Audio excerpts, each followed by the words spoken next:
We heard in our first reading from the prophet Hosea, "Come, let us return to the Lord. It is he who has rent, but he will heal us.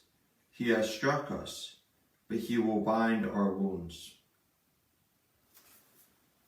So the question then is, does the Lord smite us? Has he sent this virus to afflict us? If you've spent any time reading the Old Testament, you might be inclined to say yes.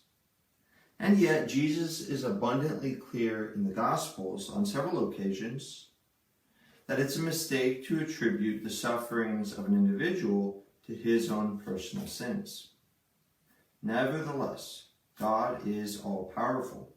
He could put an end to this suffering and death, and hasn't.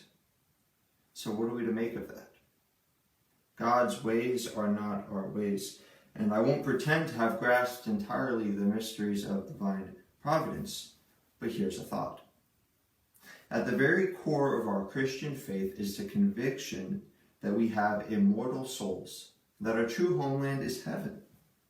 The suffering and pain that the Lord permits here below, it's our constant reminder that what truly matters is seen in the light of eternity.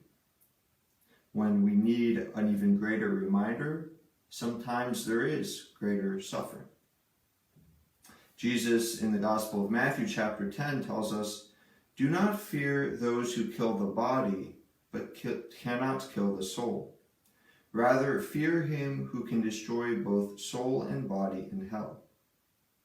So what are our priorities? Only the things of this life, or what leads to eternal life? Like the tax collector who went home justified, let us come to the Lord and pray, "Be merciful to me, a sinner."